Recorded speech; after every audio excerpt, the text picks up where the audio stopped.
beau, je ne trouve pas les mots, ça fait partie de l'ordre du merveilleux, c'est une grâce pour moi. Une grâce. Une grâce que tout le monde ne peut pas avoir. Surtout de ne plus attendre, comme beaucoup de personnes, à la maladie, à la mort, après la perte d'un être cher, de se dire qu'il y a autre chose qui est là et qui existe. Mais heureusement que je crois, heureusement que je sais. Et aujourd'hui, c'est pas 100%, c'est 200%, j'en ai la conviction. Et c'est ça qui est magnifique.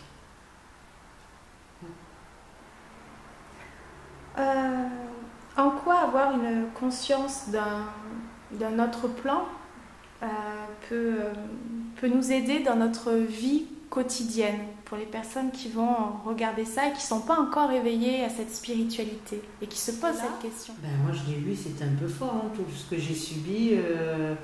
À 6 ans, j'ai été jetée dans un canal, c'est les joutes qui m'ont repêchée. Après, à 17 ans, j'ai fait une IQ, une MBE. Dans ma vie, j'ai eu des passages très douloureux. La mort des êtres chers, la mort de mon papa dans mes bras, la mort de mon chien il n'y a pas très longtemps, que j'adorais plus que tout. Que ce soit un animal, un humain, une personne âgée, quelqu'un de jeune, un ami ou une amie ou autre, le béaba de la vie. Le béaba de la vie. De se dire qu'on n'est pas là, ici, sur cette terre, par hasard, et qu'ici, il n'y a qu'une chose, qu'on est de passage sur cette terre et qu'on peut emporter que deux choses avec soi. Tout l'amour qu'on aura eu sur cette terre, ou toute la haine qu'on aura eu sur cette terre. À vous de choisir. Que sais-tu de tes guides? Est-ce qu'ils t'ont partagé leur identité? Oui. Quelles sont leurs transmissions? Est-ce que tu peux nous rapprocher un petit peu de...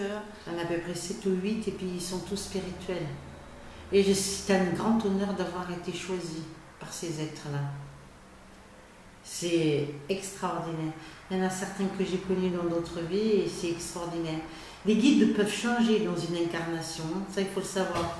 Mais l'ange gardien, par contre, lui, nous l'avons depuis la naissance jusqu'à la mort, il ne change pas, c'est toujours le même. Alors, vaut mieux les invoquer et les prier en sachant qu'ils existent de notre vivant pour arriver de l'autre côté et savoir qu'on va les retrouver parce qu'on aura certainement des comptes à rendre de l'autre côté. J'ai des preuves tous les jours. Par tous les jours. Il n'y a pas une journée qui ne se passe pas sans que j'ai une preuve, un signe, quelque chose ou quelqu'un ou autre et qui me dit « Waouh, c'est bien ça, continue ». En fait, c'est pas 100% confiance, c'est du 200 ou du 300% confiance. Waouh, c'est énorme. Toujours de l'avant, Chantal. Toujours de l'avant. Je suis une femme de l'avenir. Pourquoi les prières sont-elles si importantes dans ton chemin de vie? On a déjà des petites notions, on a compris certaines choses, mais ça n'empêche pas, il y en a certains qui vont se tourner et puis tourner le dos à la religion. Voilà, et puis d'autres qui disent ça y est, je lâche tout. Pourquoi pour toi ça t'a fait un réveil? Pourquoi c'est si important? Et par ailleurs, pourquoi aussi tu donnes cette intention dans tes conférences pour les éveiller tous? Parce que tu évoques aussi plein de choses et tu partages énormément ton savoir sur ça. Voilà.